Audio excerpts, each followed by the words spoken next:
What is Shaolin Kenpo? Shaolin Kenpo is the shield of faith.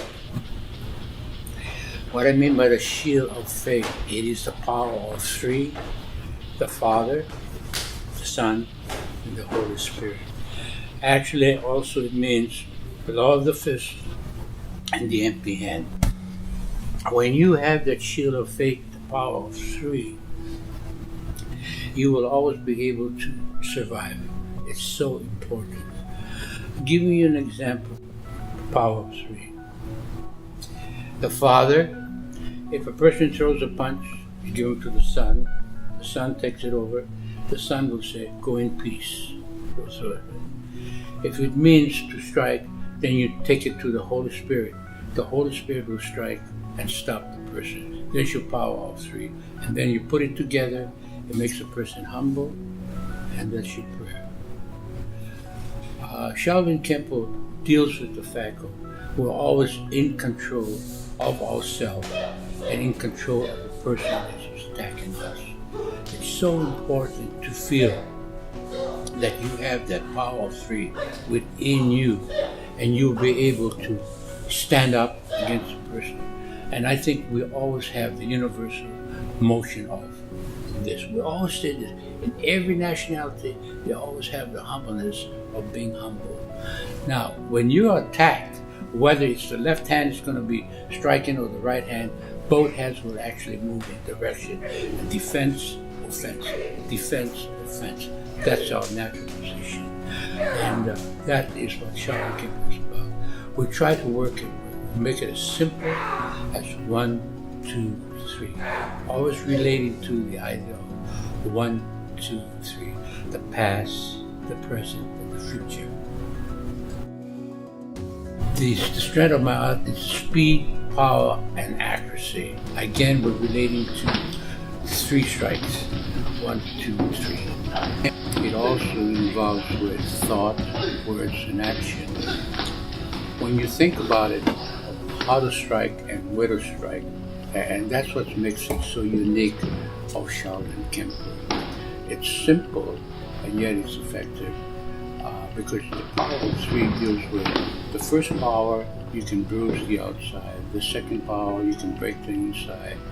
And the third power, you can stop the person completely.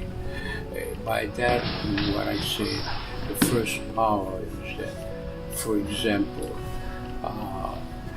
there's a way that you can punch a person, you can palm a person, you can chop. There's many ways of emphasizing how you can strike. For instance, the palm. Say if you tap somebody on the forehead, maybe you can suggest that he should have had a V8, and if you want to bruise the inside, you would actually tap him on his nose, and that would actually split his nose. But then if you go a little further, you would shove the bone up into his brains. You can stop a person completely just with the heel of the palm. But that heel of the palm can change over, not just the palming of the face, but it can go into a choking position or grabbing or ripping. So that's what I'm talking about, the 3 types of power. You bruise the outside, you break the inside, you stop them completely. Now, another understanding of that, the first power is more like the primitive stage. You're learning something for the first time, and it's important for you to practice. By practicing, it falls into the mechanical stage, and then of course the mechanical stage would actually lead you to the highest level, which is called spontaneous, and you don't think about it. In your natural reaction, you'll strike the person whatever you decide to do, because you're introduced all 3 types of power. And striking actually doesn't mean just a punch. It could have been a palm, it could have been a chop. And if you've been in it a little more further, then it deals more with accuracy, a poking for the eye, or something like that. So again, everything that you apply at the split second is going to be spontaneous. And no one on the outside will correct you and say you made a mistake. No one. When I say simple as 1, 2, 3, we try to create, say, one punch. And the one punch is not good enough, so we say, well, let's go 2 punches, so we can actually retract. That's how we get the speed, because retracting is so important. Then we said, wait a minute, we need the power, speed, power. So go 3 punches, and that gave you the speed, the power, and accuracy. Now, once you have those 3 punches, we mold those 3 punches and put it back in just that 1 punch. And then you say, wow, my 1 punch, I have the speed, power, and accuracy. What happens if I hit the person 2 times? It's double, or 3 times. That's where it's the thought, the words, and the action comes in. And again, bruising the outside, breaking the inside, and stopping them completely. And that's the primitive stage, the mechanical stage, and what? The spontaneous. I like to use the spontaneous a lot, because sometimes if our hand technique doesn't work as good, we'll pick up an object and use it. And that object is going to make it very, very effective.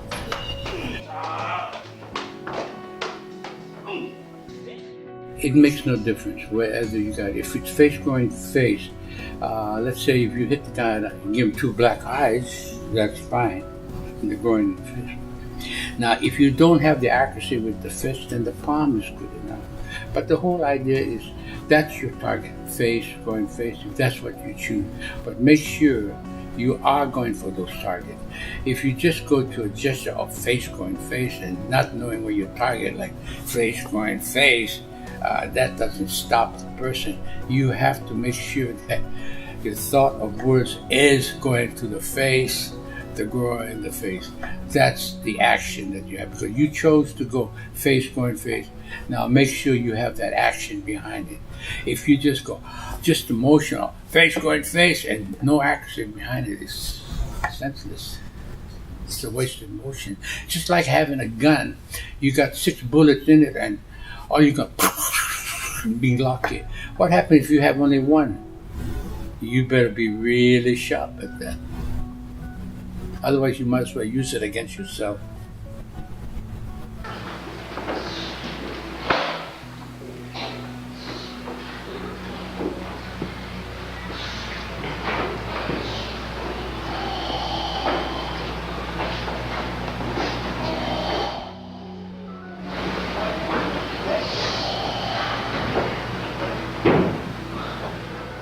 We go circular as well as a straight line, because we have to apply our split second of attack, whether we go defensive or whether we choose to go offensive.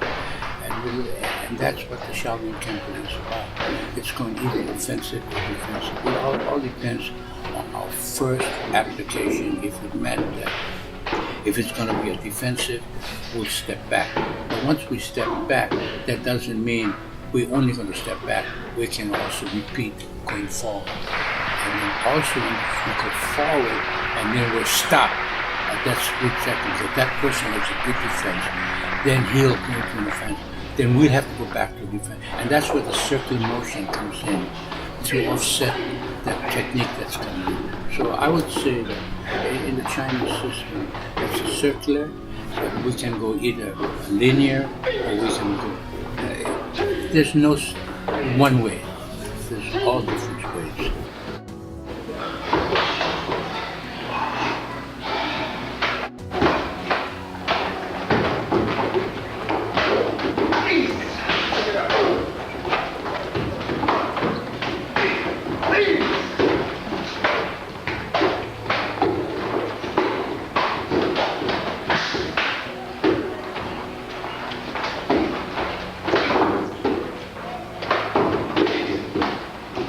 System, we try to make them understand and use different terms, like we have the flaming sword, because remember you talked about the linear, we would strike forward this way, and then we have a circular, which is called the windmill, we'll go opposite, and then we come down.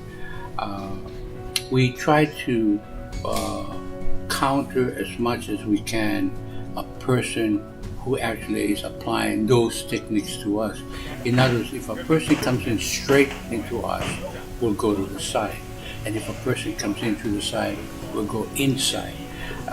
The takedown is another important part. Once you entangle yourself with the person, then no longer it's the hands. The legs will take the place of trying to trip the person down. And then that will break the technique, and then we can follow through again. Salutation, okay, I would have to say, like I said, I remember I've told you that I've always given the glory to my Lord Jesus Christ. And it's from the Psalms. I interpret it from the Psalms of the great King. For instance, the salutation begins, "Split wide the gates, open the ancient doors, let the great King in. Who is the great King? He is the Lord, awful and mighty, victorious in battle. Fling wide the gates, open the ancient doors, let the great King in. Who is the great King? He is the triumphant Lord."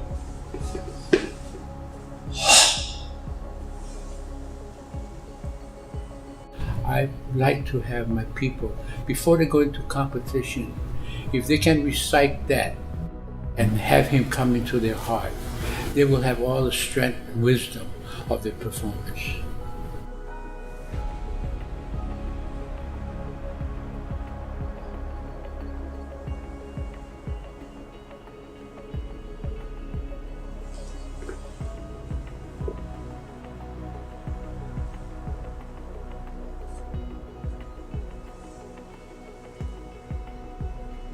The creed, I adapted that from Ed Parker. Ed Parker's first book of The Secrets of Chinese Karate. Ed had his creed that came over, and then what I did was I borrowed the creed. I asked him that I love the creed that he had.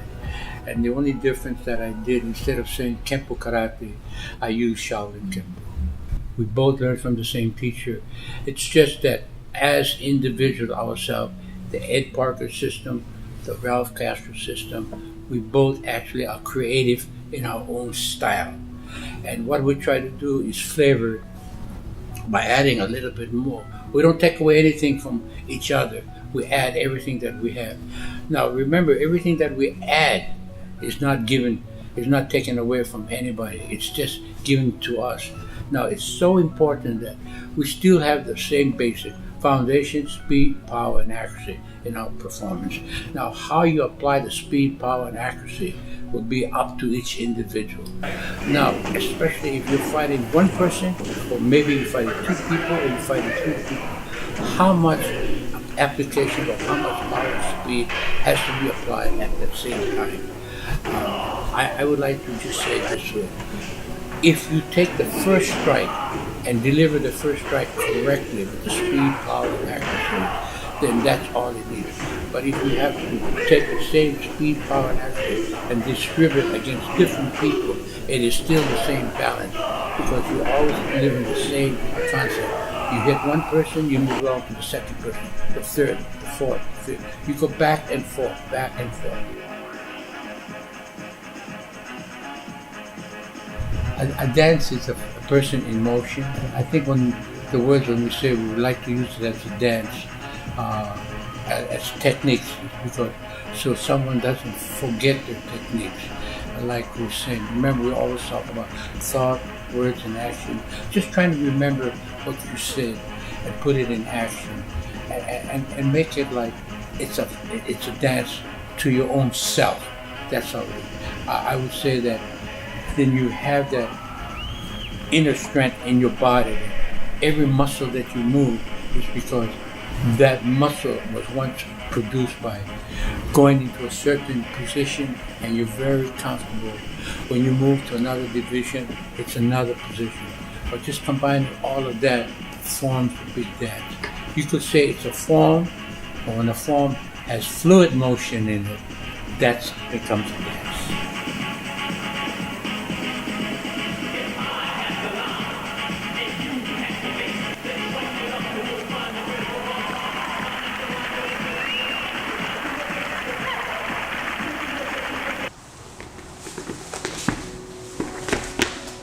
Mountain Ridge River is our first form of self-defense, or dance. And the reason I went into Mountain Ridge River is because it starts from the salutation, and as we look into the universe,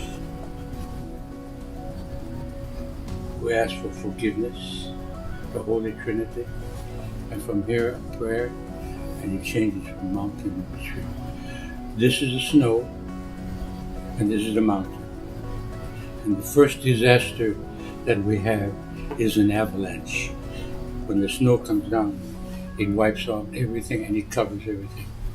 But as it settles to the bottom, then it actually melts and becomes a river. And that's our next dance, which is called High River. And the river actually flows.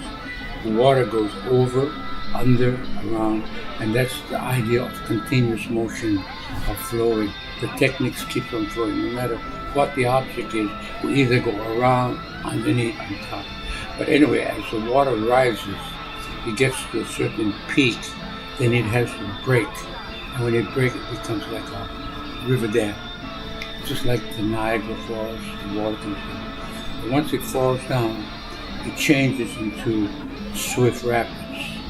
And it's like the American River, very rapid. That's our offensive technique because the water rushes. But as it settles, as it goes out, it starts to float out to sea. As it floats out to sea, and you're in the middle of the ocean, the first thing you do is you look at the horizon. But what do you spot? You try to look for land. And when you see the top of the land, that land that you see is the peak of the land. That's called High Mountain. And that's another form from Swift Rapids to High Mountain. But then, as the water actually starts to flow, it flows to the shores. That's where Mountain Ridge River, again, it starts to cycle again.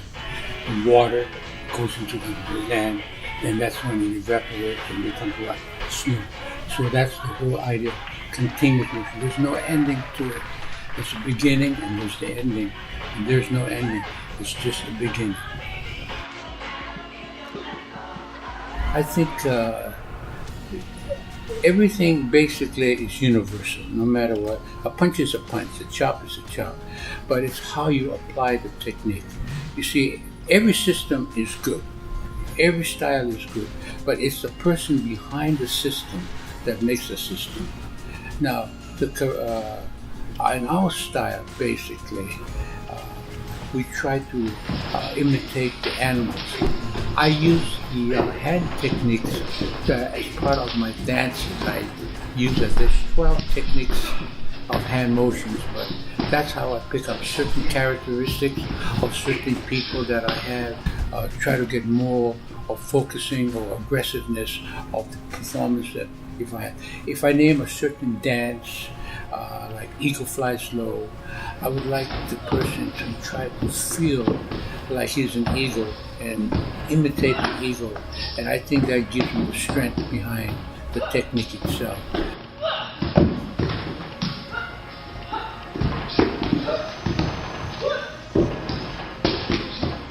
But I don't create the dances, I just review the dances. And then I look at what I reviewed, and then I study. I said, okay, in place of a fist, maybe I'll just put a palm into it. And that makes it like it's a new dance, but it's not. It's still the same basic of flowing, but it's an understanding that you can always say that you have changed a hand technique to make it much more easier, because you gotta remember there's speed, power, and accuracy, and now you're working on accuracy. So now instead of a punch, or palm, or chop, you have to go further. And this is when the hand techniques change. It becomes dragon head, all the, and poking of the eyes, or even the thumb for the eyes. And all you do is changing your whole idea of application. Now, if I introduce to you the simple motion of a punch of 1, 2, 3, then sometimes you can't punch a person. Then we say, use the palm. And after you use the palm, the hands open, you can use the chop. And maybe after the chop, you say, okay, let's use the tiger claw. So now the ripping comes in. So all of that actually changes. But it's the same hand technique, but it's just the angle of how you strike it. And as you're coming down, sometimes you have to go to the side. Sometimes you have to come up. Then when you put a combination, you're up, down, side, side. Just like how a painter would paint side to side, up and down. That's it. So it's just a matter of changing different hand technique. You concentrate on one hand, but now you concentrate, well, let's use the left hand. Now let's put both hands together. Then it becomes something that's still there, but it looks like an illusion. The same thing that you had circular, you do circular. And it makes it very interesting to say, wow, I've learned something new. You already had that. It's just how you adjust the creativity behind it to make it interesting. And the whole idea is that if you're using all of that, it's because your attacker is not on the straight, or he may be on the side. So that's why you move from side to side or front to back. But besides that, the legs has to move too. The legs is the one that actually, if you can walk, you can run. Okay. If it means you have to crawl, you crawl. If you have to go on your body, your stomach, you have to do that. Think about the animals. You have snakes that go on the body. So that idea of borrowing from the animals actually gives you a second idea of how you can approach. Then we go to the dragon. When I perform a certain technique myself, as I'm doing it, say that I want to start a new dance, I will do something and how I feel first in expressing that technique itself. That's the first thing. Then I say, okay, let's say if I use the leopard or tiger, what do I get out of it first? And if I feel that the tiger gives me a better expression, or the lion gave me whatever at the time, then that actually is the dance itself. It's just a natural feeling, how I feel first, before I transfer it to giving it to somebody else. I have to feel all of that myself. Then I know that I'm satisfied with it. But if I just give a name and I have no self-expression of how it feels, then it's not the dance that I want. But usually it's how I feel first. Everything is how I feel.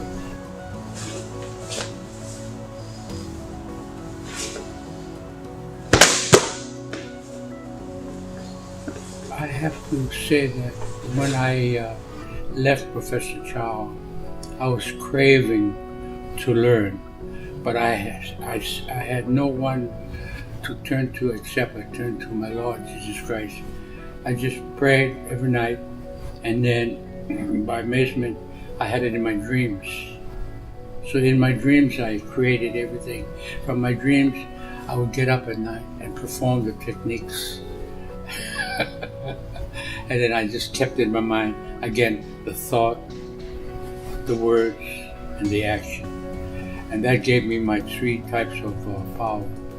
I went into the idea of the Father, the Son, the Holy Spirit, but that was also known as what?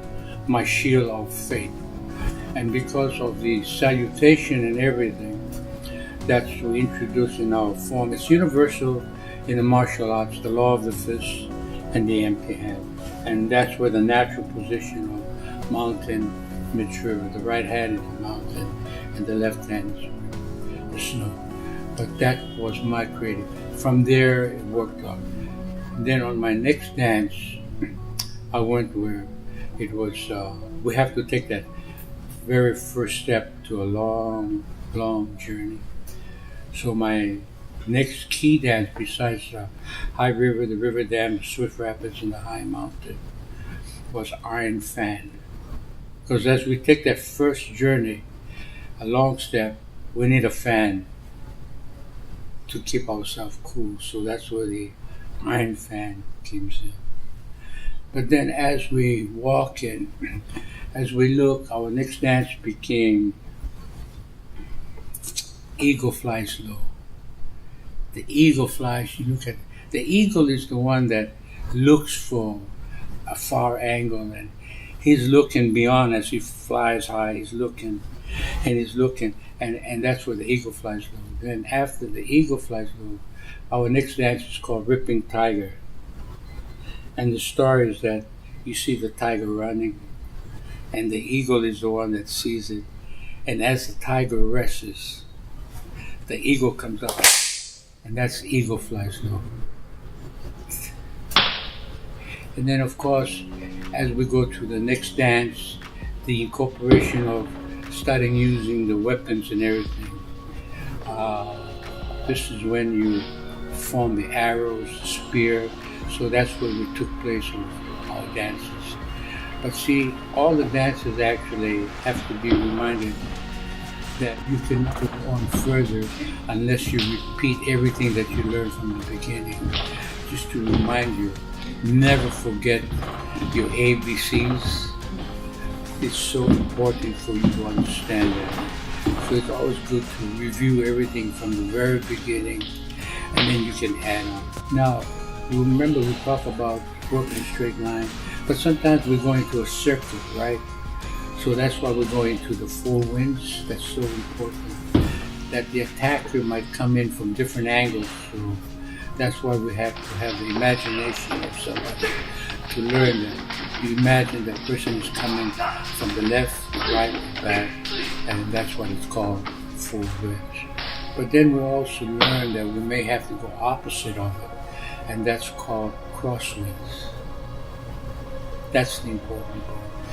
And then, of course, it gets where all the dances are added on, and you have to remember everything that you have learned and don't forget it, because if you forget it, it's going to be a problem. So by adding everything together, it forms into the 10,000 tigers.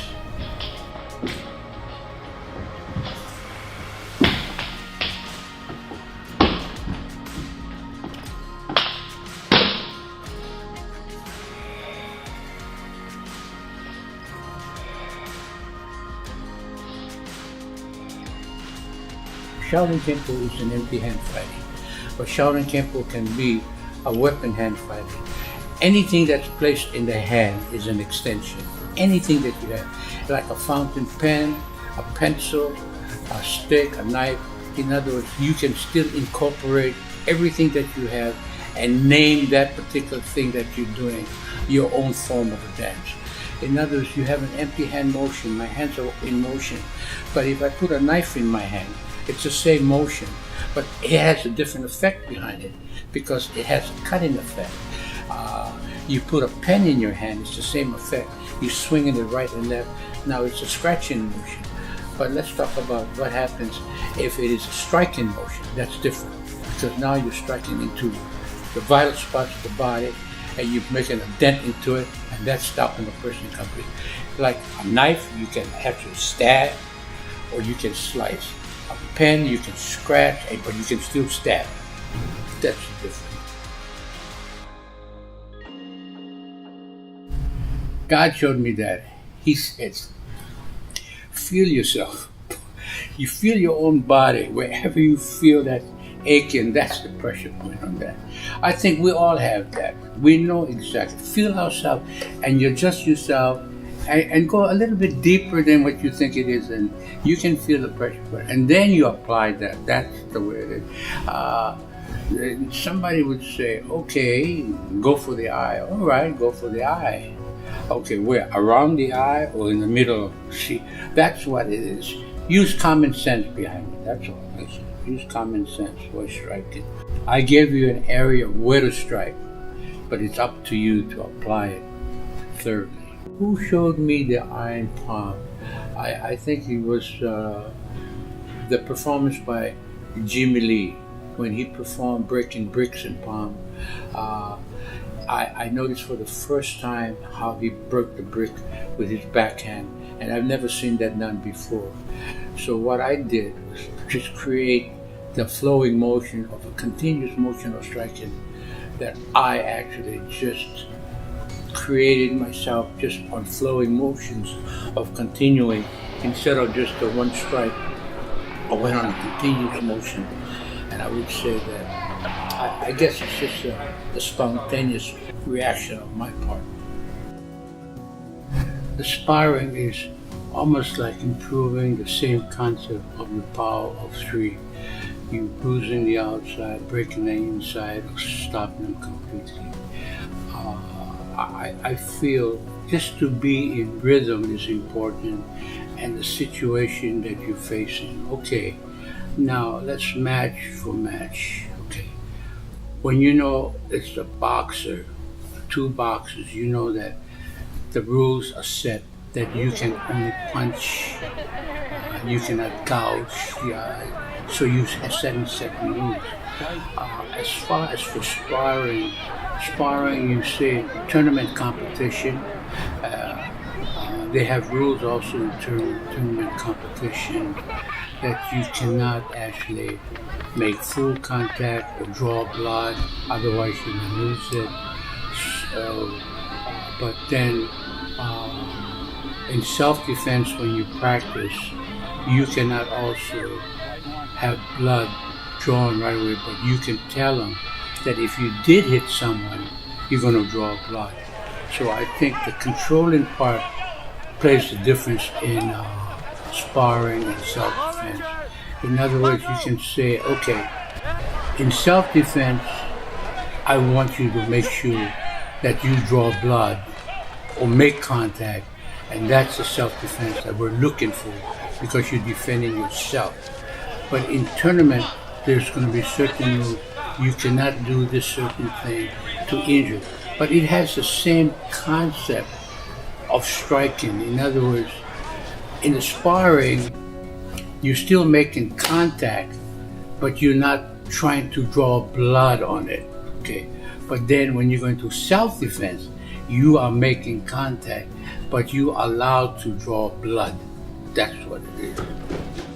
Kenpo actually tries to cover a little of everything as much as possible. But the first thing we do is we try to understand that we never want to get on the ground, but I think we do get on the ground if somebody falls crack us from the back, we don't see it, we happen to fall. But as long as you're facing each other, you'll know more likely the different type of person he is.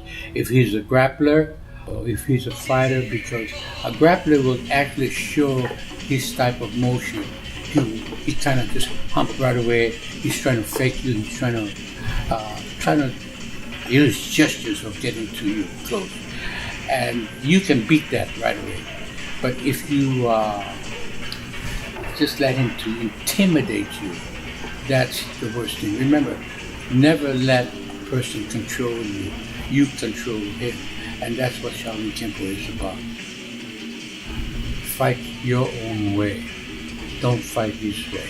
In other words, don't try to please him the way he's gesturing to fight. You just stick to your own natural way of fighting, and you'll be the winner.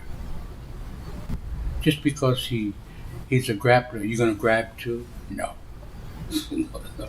Just fight what you were taught how to fight. Your own way of fighting.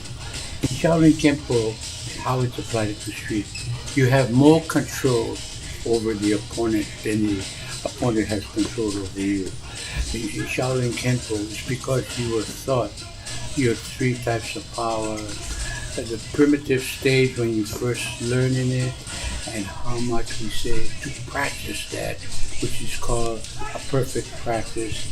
So an idea is do it where you do it about 10 times. If you did it more than 10, you made a mistake. And if you did it less than 10, you made a mistake. It's just the idea of practice.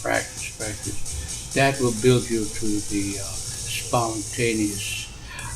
The reason you practice up to 10 is because you need to feel very comfortable. After you rest, you do it again. Sometimes a person becomes greedy, says, oh, I can count up to 1,000. But let's say, can you do it 1,000 times? No, you can't. Because you're not going to have the strength or the energy to apply it. I think 10 is good enough. 10 adds up to 1,000, to 10,000 tigers. I would say perfect practice is 10.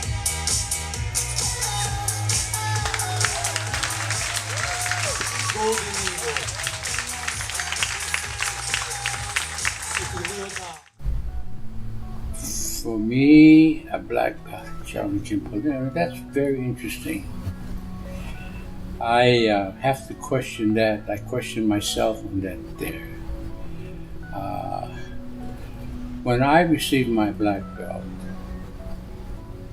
my question was, I don't know anything. I don't know anything. That's all I said. I don't know nothing. And why did I get this belt? I just question myself, why? Yeah, of course, we have attitude where some of them would say, finally, and some would go to bed and just put it under their pillow or admire it. But when I got mine, I said, I don't know nothing. Now this is why I have to prove myself to be worthy as a black belt. That's the way I look at it. To be worthy, to be somebody respectful and have attitude and love and respect for other people. That's the way I feel. The black belt level is similar to whether you stop your education at a high school level or you want to go to a college level. That's entirely up to you. That's up to you. That's the way I look at the black belt. Because the black belt, when he gets a black belt, this is when he really starts to learn, reaching the black belt. Because at that point, he already understands what the requirements of his basic that he needs to go forward. It's so important. A black belt is just the beginning of his what? His first step, that they call the first step to a long journey. Now he's resting. Now he's taking his second step to continue his journey. How do I determine the black belt name? Amount of time that they have spent with me, training in the school, and that gives me a chance to really understand or know their foundation of where they're going, their characteristics of that person. Then I feel that they are my missing links, because remember on 10,000 Tigers I mentioned that I have certain dances that I want, and if I give that certain dance to that person, I want that person to be there when we want to have it performed. He's more like my missing link. In other words, if he's out of the picture, the dance is out of the picture. So I think if he's strong, he'll always be there. If I want him to teach it, he'll be there to teach it. The ranking of belt, I think I like that feeling of feeling advancement because of the improvement of his performance. I think advancement is so important, but only to be rewarded when that person is told that he is to be rewarded that rank. But when a person is said, how come, or questions it, how come I don't get my rank, then that's why he didn't get his rank, because he questions it. But if he just said, oh, I don't think I deserve it, I'm not ready for it, then it makes me feel better that you are ready for it, because now it's a challenge. Because now I'm giving him something, because he says he's not ready, but I'm giving him something to be ready. And then it's up to him. I think the most rewarding is that seeing a person be able to defend himself. I think that's my most rewarding thing that I can give anyone, to give them confidence that they do have the shield of faith, that they can defend themselves if they have to. Don't make excuses and say I can't defend myself, or just walk away. The shield of confidence. That's all I say. They can actually apply those three types of power if they want to, and that's the shield of faith. You're not missing anything. Now, let's say when the snow comes down, does the snow just go in one direction? No, it goes in all directions. And it may go over an object, it may go under an object, but it's still going to try to get to where it is. So I would say it's the same idea on the system. We try to create it that there is a way to get to where we want to go, and we will do it. Of course, you may have to think about it. You have to think about it and go back to your basic again. Say, can I do it, or I can't do it. That's what it is. So you just have to do the best that you can. It's just your own idea of experience. In other words, we learn from our experience, whether it's good or bad. We all learn from our experience. And that's the greatest thing that we have to remember. Now, sometimes when you know something works for you, you're going to make sure that you're going to remember that. But if something doesn't work for you, you're going to make sure that you never use that again. I mean, I learn a lot from experience myself too. And I think passing that on to other people, I think we have to understand that experience plays a very important part in our life. Like I say that I feel that all systems are good, but it's the person behind the system that makes the system. Now, for instance, an example, boxing is international, right? Okay, but then again, it's an individual from different countries that makes him a champion. Because boxing is great, but what makes you a champion? It's the person behind the system. That's what makes him a champion. In my system of Shaolin Kenpo, has changed a lot. I've added more where I've covered a little bit more just in the basic. Instead of just a period, I've added a comma behind the basics. You could do this, you could do that, but make sure you do it right.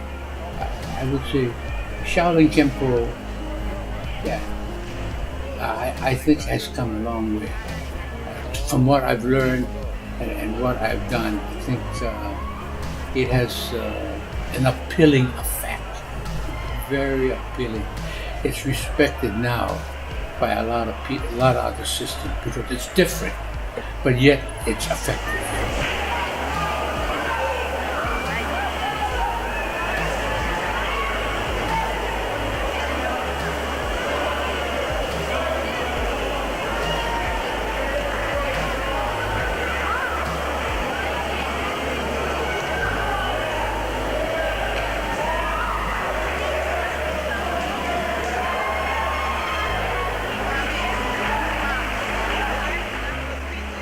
How did I get started in martial arts?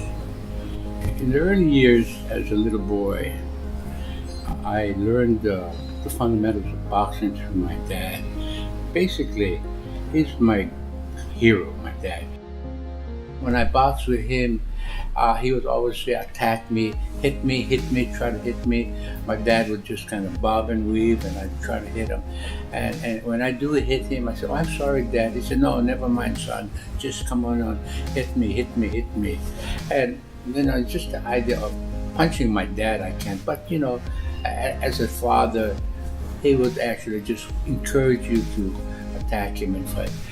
And that was the beginning of me knowing the fundamentals of boxing. But just a little kid, Just trying to protect myself, that's all it was. I wasn't built to be an amateur fighter or anything like that.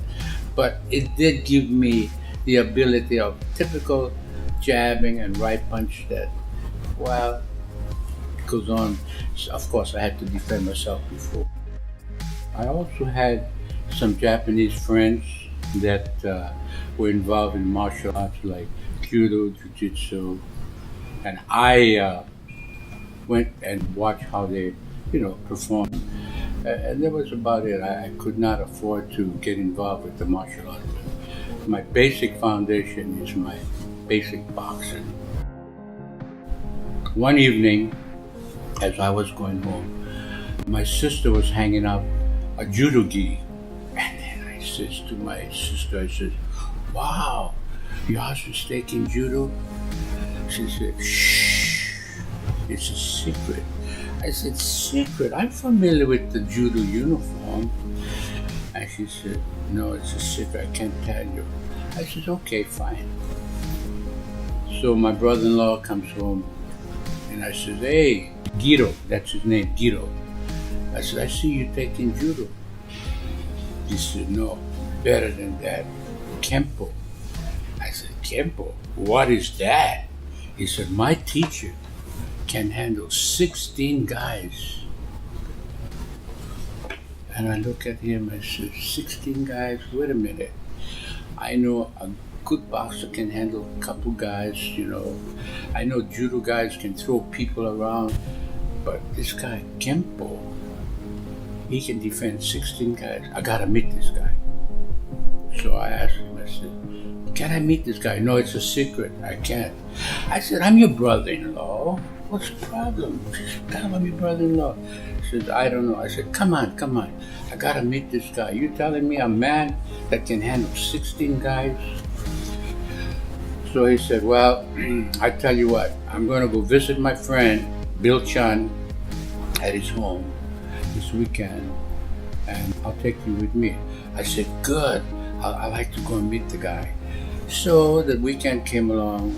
We went to his house, this guy Bill Chun's house, and typical local guys, no different. And they were talking, and then all of a sudden, this guy comes in, says, "Professor."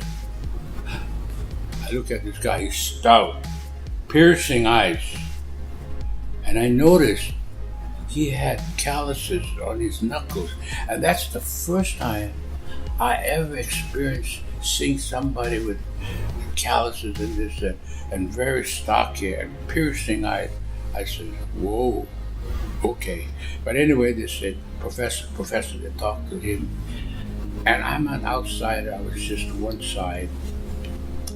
Then I sort of asked my brother-in-law, I says, "I want to meet him. Can I introduce me to him?" He said, "No, I can't." I said, "I'm your brother-in-law." Again, my brother-in-law. So anyway, later on, he introduces to me to the professor. He said, "Professor, this is my brother-in-law, Ralph." The professor goes, That's all he said. Okay. Well, I met the professor, but they were talking. Then I asked him, I said, "Ask him if I can see them work out." And he said, No, I don't think so. It's a secret." I said, "I'm your brother-in-law." He said, "Well, we'll find out." So he's come back to me. He said, "Okay." The professor said, "Yeah, you can watch. It starts at 7:30 at the new one YMCA." As I walked to the gym, it was separate from the gym. It was more like a room on upstairs. I heard this guy just making all kinds of noise, yelling, And I'm not familiar with the martial arts, but anyway, all this grunting and yelling. So I walked up softly, walked up to the stairs, and then I looked to the right, and I seen the professor kneeling down, watching his class, his legs crossed. And of course, I looked at him, and he looked at me, he smiled. So, remember, I only met him once, but he smiled. So I walked up close to him, I put my arms around him, and all the students They stop, they look, you know, basically, well, who's this guy putting their arms around the teacher? Well, because I wasn't familiar with the tradition of martial arts. I just figured, well, local boys, you just local boys, you say hello, you meet the guy for the first time. Basically, you like, as if you knew him for a long time. So just a greeting of hugging him. He smiled. And then in the meantime, those guys were just going through their exercises, punching, and I guess right now I know they call it the ki. By that time I didn't know what the ki was about. And it wasn't familiar to me like boxing. I more likely get an idea what boxing is. And this was completely different. And I guess the professor looks at me and I guess he read my body language. Because in the back of my mind I said, what are they doing, you know? What the hell are they doing? So he said, stop. Everybody stopped. And he calls up one of the instructors, a black belt, to come up. He stood up and he told the black belt to throw a punch at him. As soon as the black belt attacked him with the right punch, he went through the motion of oh, I seen all that. I go, whoa, to myself. And where I was kneeling down, I backed away about 12 feet from where I was. I went back and I said, wow, this is what I like to learn. I love to learn this. This is different. Now I can see the difference between boxing and what we call Kenpo at that time. So I was so impressed. What did Chow call his style back then? At that time, it was called Kenpo Karate. Kenpo Karate. And remember when I watched the professor perform, and I said, this is what I want to learn. So I talked to my brother-in-law. I said, Guido, tell the professor if I can start. He said, no, I can't. I said, tell him I'm your brother-in-law, okay? So he says, okay. So he walks up to the professor. He talks to the professor. Then he says, the professor wants to see you. I said, good. Okay, now I'm not familiar with the tradition, but I think I became a very humble person. As I approached the professor, I put my head down, talked to him, and I said, Professor? He said, He said, you like start?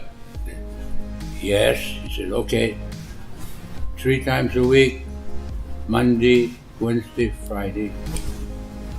$6 a month. You have to pay 3 months advance. I go, okay. Now, at that time, $6 a month, that's a lot of money in Hawaii, because I was working just for 75 cents an hour. But anyway, I said, fine. And in fact, I just got discharged from the Coast Guard, and I was getting $20 a month from the Coast Guard every month. And, I haven't talked to my wife about it, but I told the professor, yes, I would like to. And so, anyway, I was so happy about it. They went out and have coffee, and I went out with them, have coffee, and just hearing stories of them talking. And I got home really late, about 2 o'clock in the morning. And after I got home, I was so tired. My wife would say, how was it? I said, good, I'm gonna take it. She said, you're gonna take it? I said, yeah, it's good for me and my family. And she says, how much? I said, $6 a month. She said, it's too much. You can't do that. I have to pay 3 months in advance. So there goes that whole $20 that I have to pay. She said, you can't. I said, yes, I will. I'm going to take it. And at that time, I felt that because I was staying with my mom and my dad, it's not too bad. I think I can afford it. But anyway, I didn't listen to my wife. I just says, I'm going to take it. And that was the big thing about it. That's my biggest start of learning Kenpo for the first time. It was a closed society. They didn't open it to the public. It was just word of mouth. If you had to bring somebody in. They never wanted to bring anybody in. It was more like a club itself. by itself. Like I said, the only way you can get in is through a family member or somebody. They never expose themselves, like how you would commercialize. No, they don't do that. What was training like in Hawaii? Well, it was great. You had to focus a lot. You concentrate. Whatever the teacher is teaching you, you had to just keep on focusing to do it right. I would say that working with the professor, if I remember, I learned a technique. Every time I attend school, I learned one technique. And if you miss a technique, you have to ask your peers the next time you go there and ask them, what did you learn last night? So as far as training with the professor, I train Monday, Wednesday, and Friday. In fact, I try to train little extra if I can, because I was always, Professor Chow would always maybe call at my home and says, Ralph, what are you doing? I said, nothing. He said, well, would you come down and help me? And I would go and help the professor. And I was always on his beck and call. No matter what I had, I was always on the professor's beck and call. It was great for myself because whenever I helped him, he would show me something, or we talk about the martial arts. And I think just being around him was the best thing that I had. But it wasn't good for my wife. I think one of the highlights of my training was when I was going to train with Professor Chow one evening. I came home and I was going to get my gi, but my gi was in the sink with the water and everything. And I questioned my wife. I said, what is my gi doing in the sink? It's all wet. She said, you're not going to Kenpo karate, you know. I was so furious. I picked it up, I rinsed it out. I says, yes, I'm going. And it was stupid of me, but I didn't think about it because you're still gonna sweat, you go with the wet gi. But in Hawaii at the time, we didn't have a dryer. You usually just hang up the clothes and then it dries. But anyway, I went training with a wet gi. But then when I came home, the minute I opened the door, I went in. And I think my wife, she was so upset. She threw things at me, bottles, plates and everything. And in the back of my mind, I was just dodging everything. And I said, oh, I had good training. But anyway, I spoke to my wife and trying to apologize. And then so she said, you got to understand you have a family here. You can't be just training every day. So I kind of reasoned with her. So I told the professor, I said, because of a problem that I have at home, maybe instead of me coming as much as I would like to, maybe 5 times, 6 times, 7 times. If it was just 8 times, I would go. But anyway, I cut it down to just 3 times a week. I trained with him about 2 years to 3 years training in Hawaii, and then I came over. In fact, this is a long story, but I'll try to make it short. I remember I had a job as a manager at the parking lot, parking cars. In fact, working to the position of a manager, to get the raise of a manager. But when the time for me to get what I'm supposed to get, they let me go. Okay. So, while I was parking cars, I got to know the customers. And one advantage of knowing customers, being pleasant to the customers, I met a lawyer who was the ILWU union lawyer. He told me he'll get me a job with the longshoremen, and that's very difficult. Get a job with the longshoremen in Hawaii. You gotta know the family.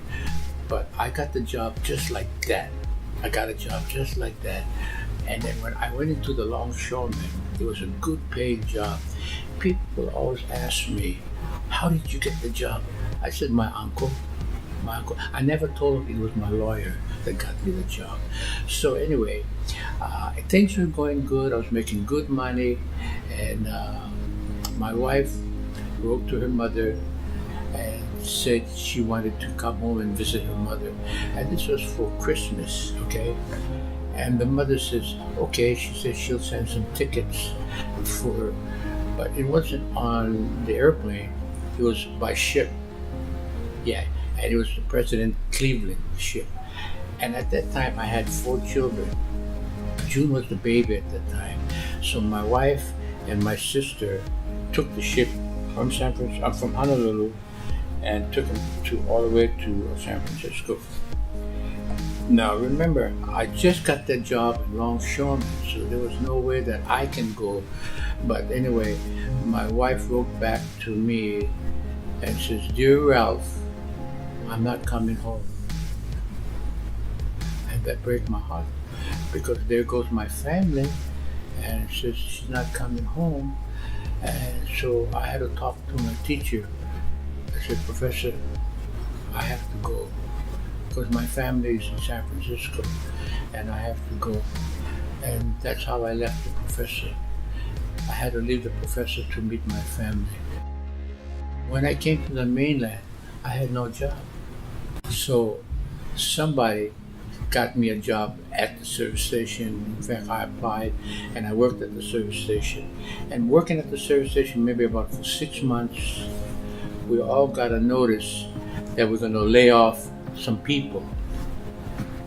And then laying off some people, I said, there again, I'm not going to get a job. But you know what? Some people wrote in about my attitude with the customers, that they really liked me, and they wrote to the company and told me that I was a good person. So you know what the company did? They transferred me to Greenbrae, Marin County. So I was running a service station. So I got, just by recommendation by people, because they said I was a nice guy, so I started to work out in Greenbrae. But this time, I took my family with me to go to work. My wife didn't mind it. She stayed in the car, and I'm running the station. As long as we were together, that was the key thing.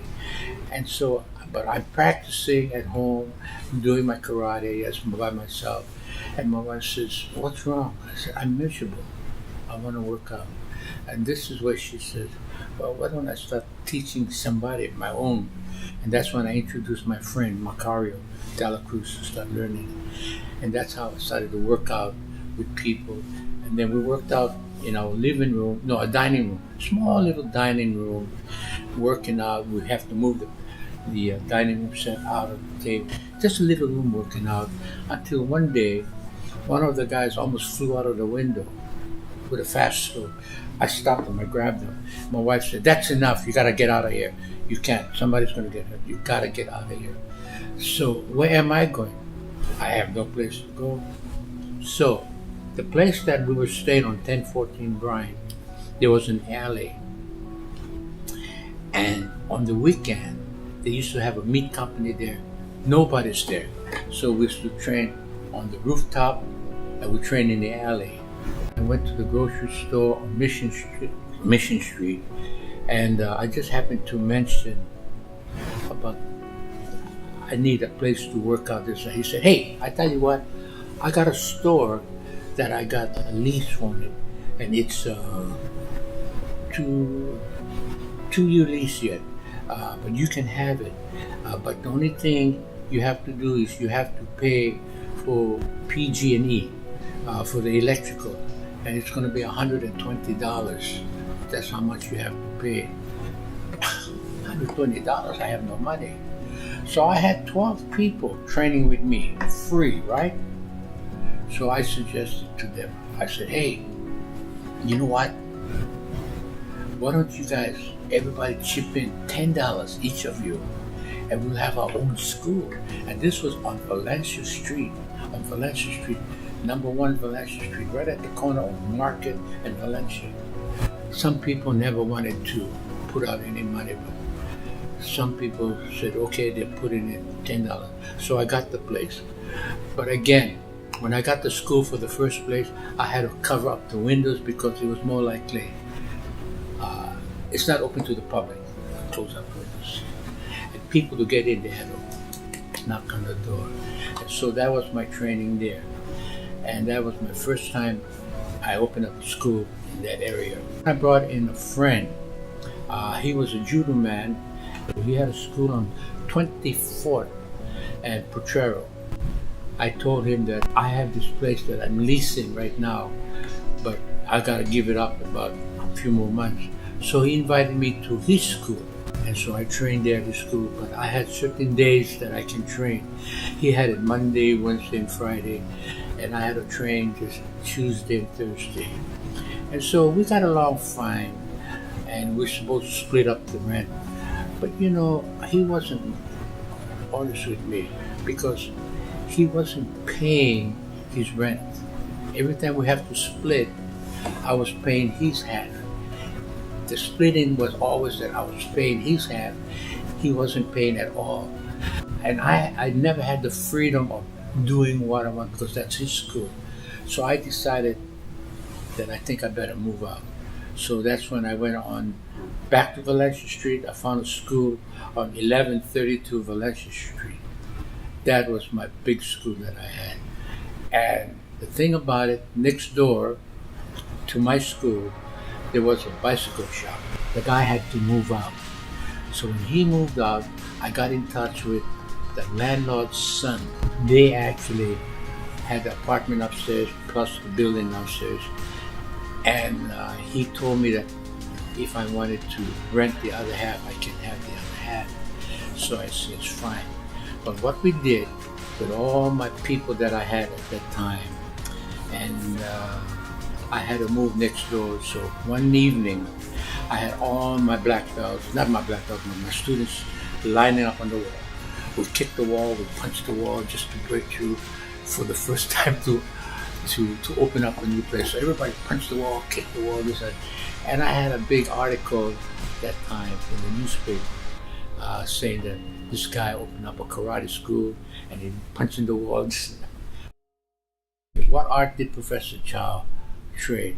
All I was told, and I remember that Professor Chow learned from his father, okay? And his father learned from the Shaolin. This is what I heard, but basically I respected it, I don't question it, and I just took it. It's a funny story about the professor. Remember I told you that my dad was a boxer earlier, right? And my dad never met the professor. He never knew who I was training with the professor, this and that. But when he found out who the professor was, my dad made a comment. He said, "Oh, I know him. His name is Willie." I said, "No, you don't call him Willie. It's Professor Chow." He said, "No, I know him, Willie. I know him because I used to fight his battles." I said, "What are you talking about, Dad? Professor Chow can handle 16 guys. I know you can fight that, but you can't." But remember, my dad says to me, he said, "Yeah, Professor Chow used to sell newspapers at the corner. And we had problems, and I used to help him fight his battles." And then my mom interrupted, says, "Who's the guy you talking about?" "It's Willie." And my mom says, "Willie? Oh, yeah, I know Willie. I know Willie. He used to be my dancing partner." I said, "Come on, Mom. You telling me my teacher, Professor Chow, Dad used to fight his battles, and you, Mom, Dad used to be a dancing partner?" I said, "No, I can't believe that." So I sent the professor, and I said, "Professor, my dad says he knows you." "What's your dad's name?" "Boss." "Boss? Oh, he used to fight my battles." "What's your mom's name?" "Lily." "Lily? That's my dancing partner." Because the professor was very talented. When the professor would actually demonstrate the technique, he used to move around and just dance around. And he said, if anybody gets wise to you, hit him in the groin. That's the professor. But he was very movable. But that was a funny story, and I said, my God, I didn't know that. That's the true story about my dad said, yeah, I know Willie. So Willie, Professor Chow was called, his name was Willie, not Professor. But you had to respect, you had to call him Professor Chow. I think the professor called it Kenpo karates because karate, they kind of more likely understand what karate is all about. So I think people took the word of karate. When you talk about karate, they got an idea what karate is. But Kenpo, they have no idea. Kenpo was just another style, but Kenpo was also as a Chinese style, Kenpo. But there's Japanese Kenpo, they call that, and there's Chinese Kenpo. What I learned from Professor Chow at that time was Kenpo karate, so I carried that on Kenpo karate. When I have my school here, I still call it Kenpo karate. My involvement with Professor Chow was just to hear stories and talking about how to apply the techniques, and it was more likely not reviewing something that I learned, but just being around with him. I didn't learn any advanced knives or anything, but what I learned was the basic, like we have in mountain maturity, the grabbing, how to defend yourself, the right punch, and I actually just cherish all of that. What I've learned from Professor Chow was strictly techniques, and whatever techniques I learned today will never be repeated the next day. So what I did, whatever techniques I learned, I compiled it together, and then I made it as a joint thing, but I put it in order of what I'm learning, and that's the difference. I've always can remember exactly what I've learned because I put it in form. But other than that, Professor just shows you one technique, and of course, then he will let it go. Then the next day he'll show you another technique, and it's a good thing to show you how much speed, power you should apply to the technique. But if you just ignore everything, then you don't have anything. Okay, but I put my techniques in a form, and then of course to get the character within that form, that's when I try to choose an animal to back up that form, to give them that focusing of the eye of a tiger or something like that. So just naming that technique with an animal, get that instinct, and that's what's created. That's the difference between Professor Chow and I. But the application behind it, no matter what it is, it's always our basic of speed, power, and accuracy. How did I come up with the name of Shaolin Kenpo? Basically, it was because of Professor Chow. Now, as I was driving down on the highway by Army Street, I happened to look to my left, and as I looked, I seen a guy pointing at me, and I noticed that not the guy pointing at me, but I seen Professor Chow in the car. And I haven't seen him for years, like about 17 years. So what happened, I pulled over on the side, and they pulled over also. So when we stopped, got out of the car, Professor Chow got out of the car too. I hugged my teacher, Professor Chow. I said, what are you doing here? Somebody in the background said, he's here to shut down the schools. And I said, well, it can't be me because I'm affiliated with Ed Parker. And how I'm affiliated with Ed Parker is that when I was in Hawaii, Professor Chow brought out some pictures, and he showed me some pictures of Ed Parker. And when I seen the picture of Ed Parker at the time was just a brown belt, I said to the professor, I know him. We were in the Coast Guard together, Ed Parker and I were in the Coast Guard.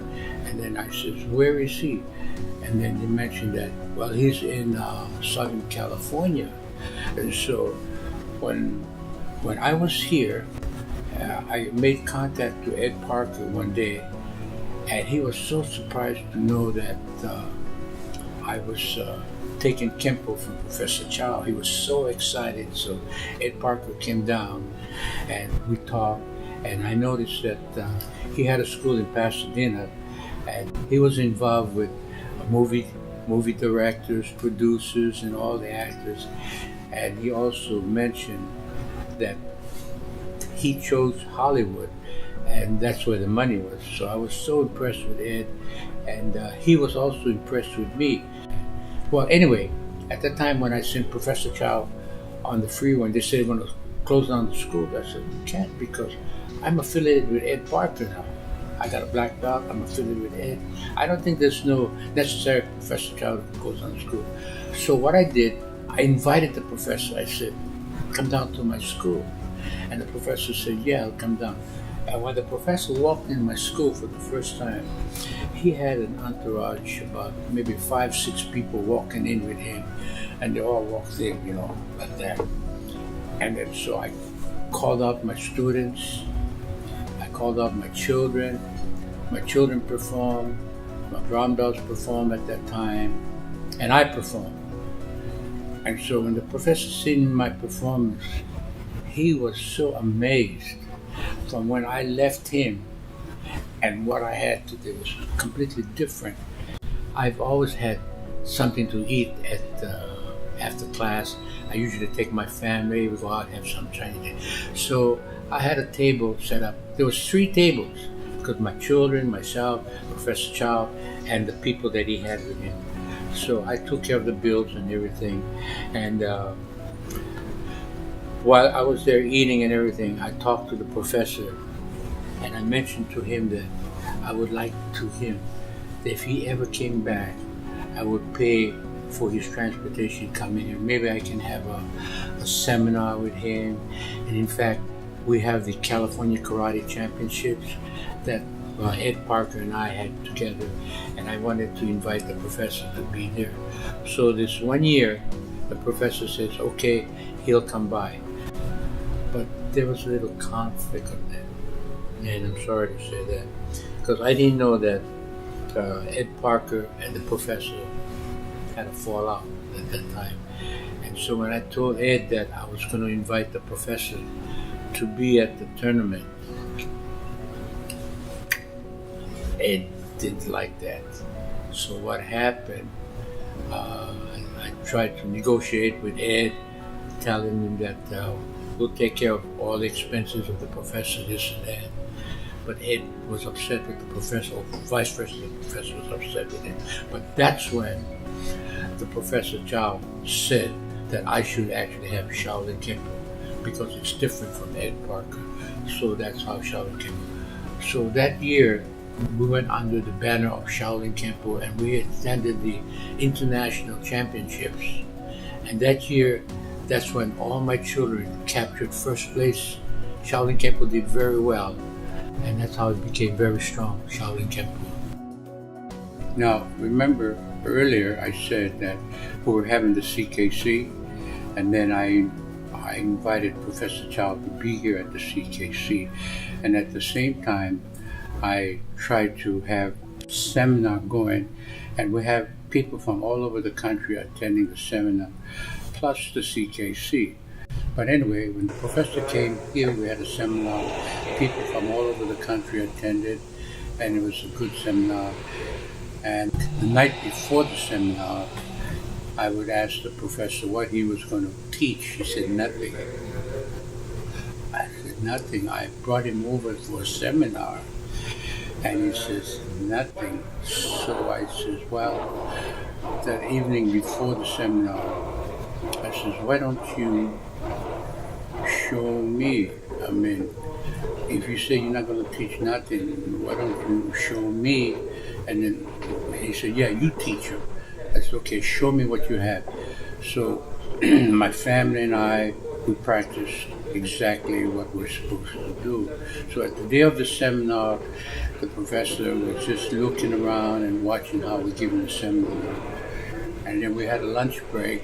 And then normally, whatever we do, we have self-defense technique behind it. So I asked him politely, I says, well, Professor, what you showed me, are you going to break it down? He said, no. again, I was sort of disappointed. No, he said, you should. So I showed whatever I learned from the basics for breakdown. And then after that, he was very pleased with it. Then I asked him, I said, what do you call it?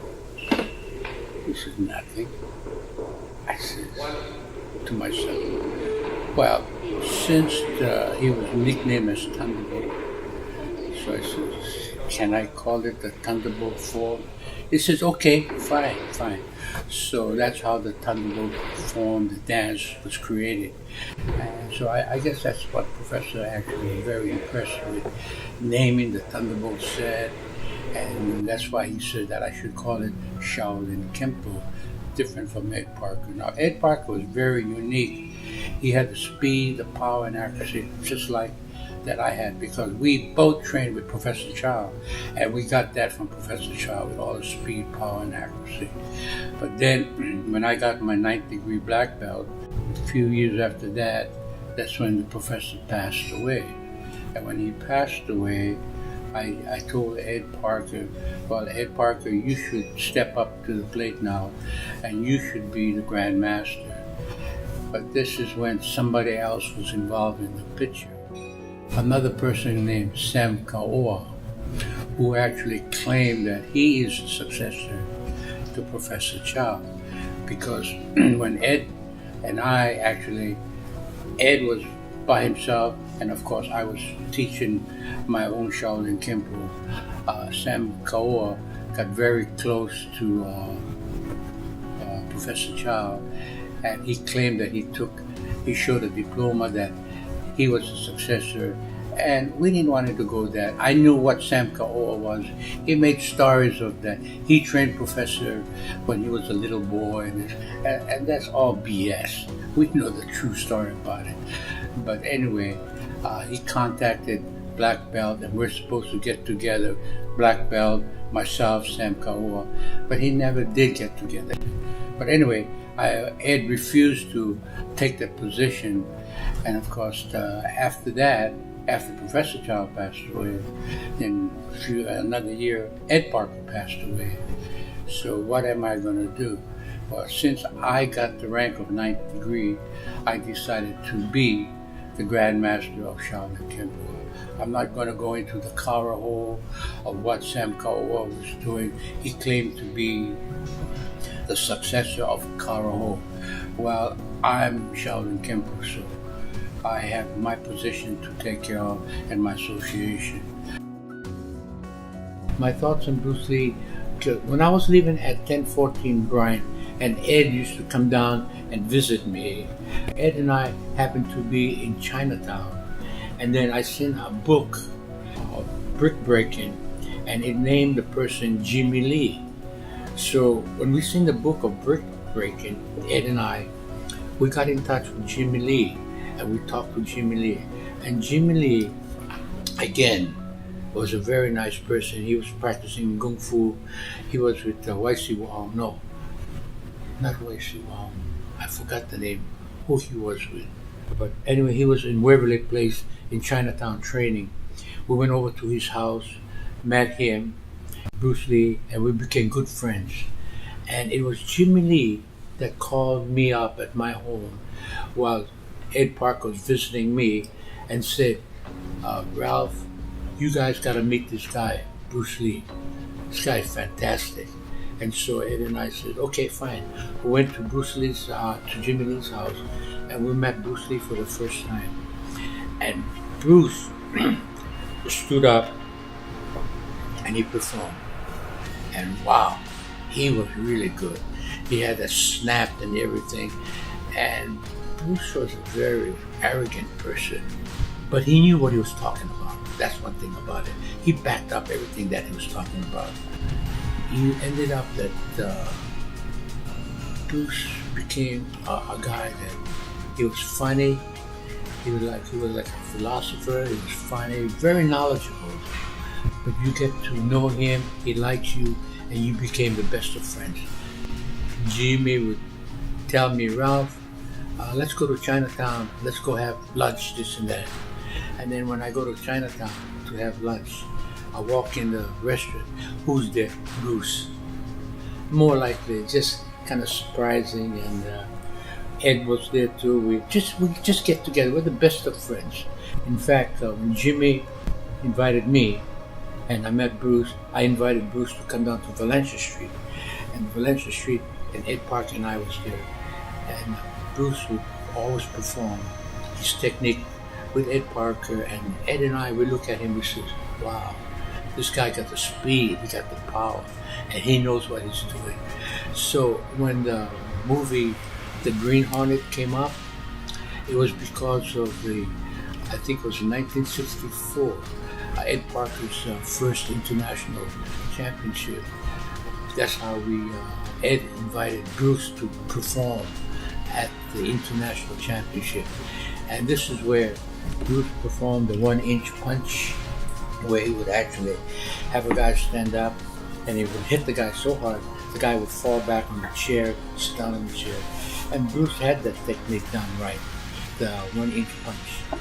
But there was a trick behind that 1-inch punch. But you have to just watch the foundation of Bruce, how he moves. It's not only his shoulders, but his hips, his waist, but his whole body would move. But you can't see it. But if you watch his legs, you can see it. But you see, you're so impressed with the hand technique. Wham! When he hits you so hard, you forget about the whole foundation, right? That's why in my system I always say, before a person performs a hand technique, watch his legs. That's the first thing you do. Watch his legs. And this is how you borrow that power and speed, by watching someone's foundation. Bruce actually would always demonstrate, and I would always enjoy his demonstration. But one day he said, Ralph, come on, I want you to stop my back fist. That was Bruce's lead technique, stopping his back fist. He would tell people that I'm going to hit you with a back fist, I want you to put your hand up and try to block him. And when he says, you ready? They say, ready. He goes with the back fist. They can't block him. He's so fast. So one day he talked to me about it. He said, Ralph, let's see if you can block my back fist. I said, come on, for Christ's sake. We're enjoying ourselves. We're talking. I don't want to be doing that. He said, come on, let's see. So I said, okay, fine. So I stood up with him. He says, you ready? I said, yeah, I'm ready. He went with the back fist. I went wham with the back fist too, because I love the back fist. So we connected. He said, you son of a gun. I said, that's why there's only one Bruce Lee and one Ralph Castro. I said, I don't let anybody tell me how to fight. I fight my way.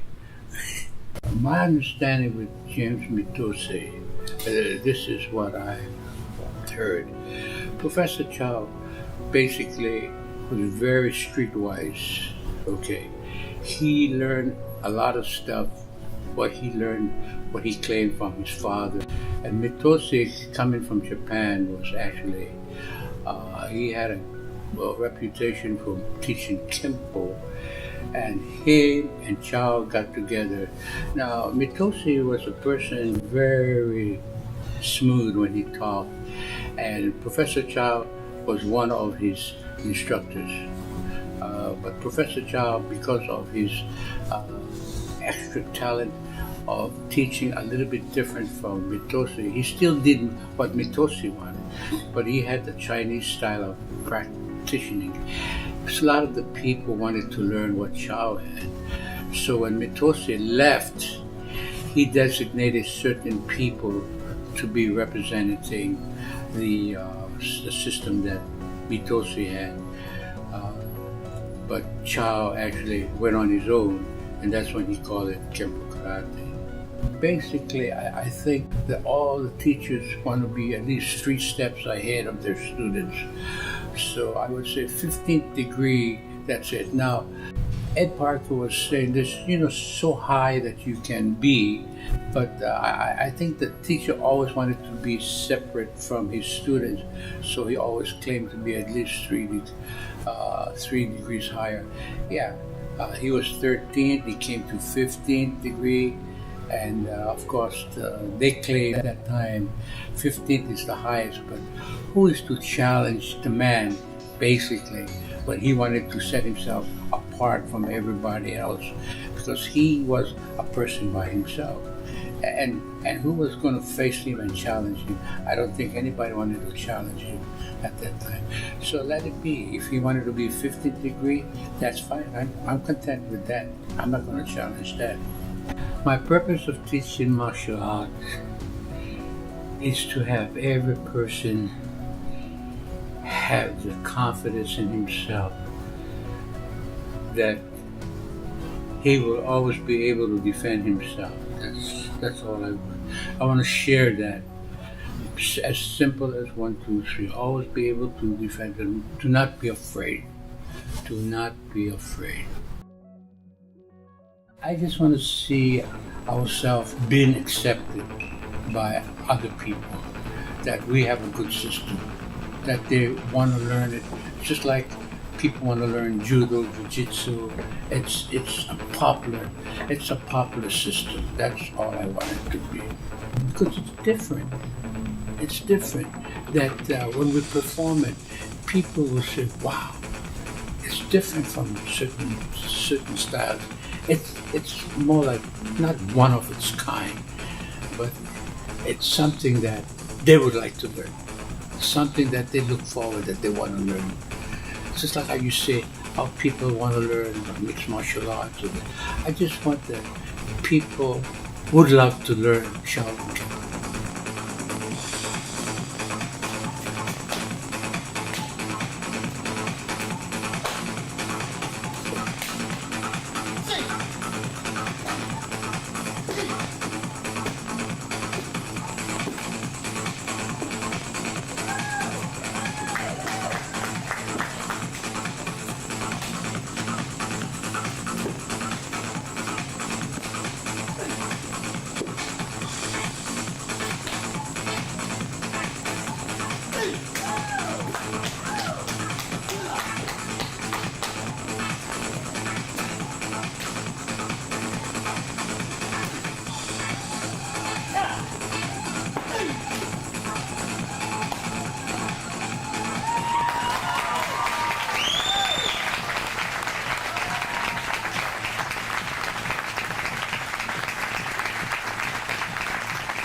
Do I still train today?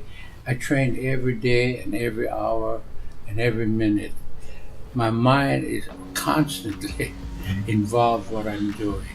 I never let it go by because I'm always thinking my students, what is their weakness, what is their strength, and then how can I make them stronger. I'm always involved with it. I never let it one day go by where I don't think about it.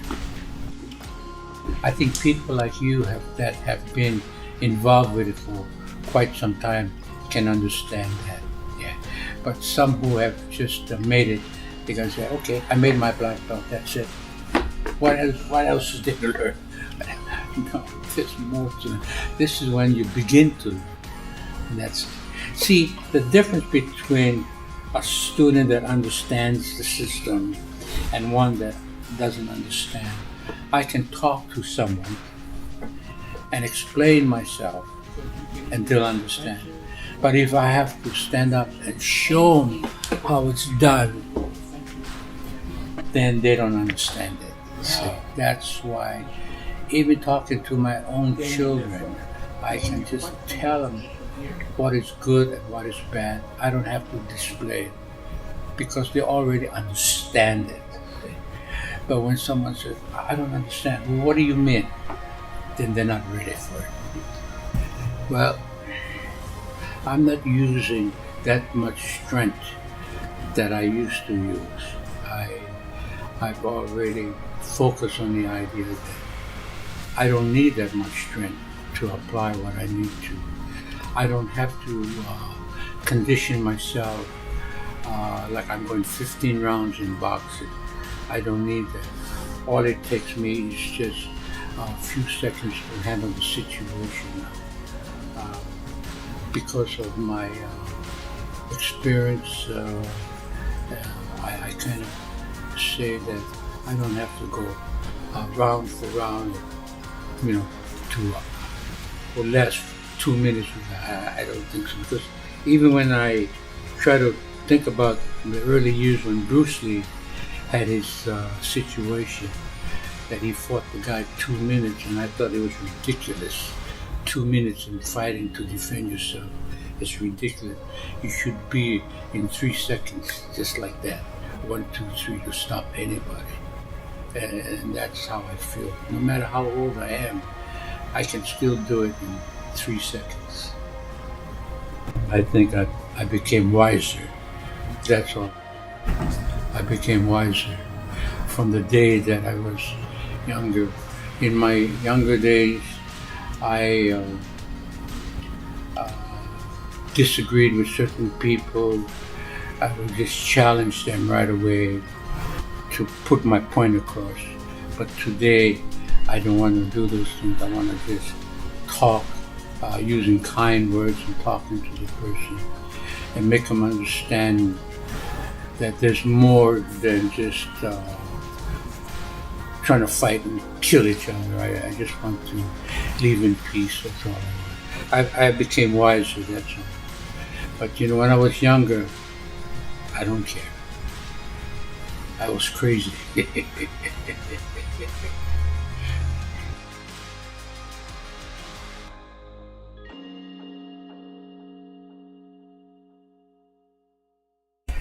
I would like to say, first of all, I praise my Lord Jesus Christ for giving me my most precious gift, the gift of life, to me and my family. And I love all my children, my students, my family, and I'm very, very happy that I have my students with the loyalty and support, and I just love everyone.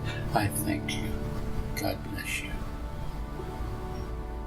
I agreed to do this biography because I wanted to share that to everyone that I am the founder of Shaolin Kenpo, and I wanted it to go down in generations, that all my family will know who Uncle Ralph was.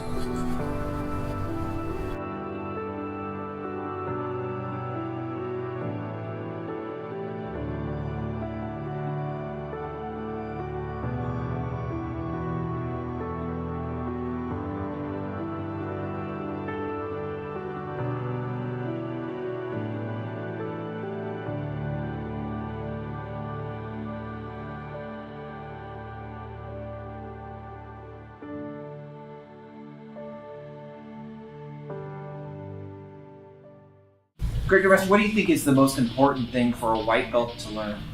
To know the difference between his right and left.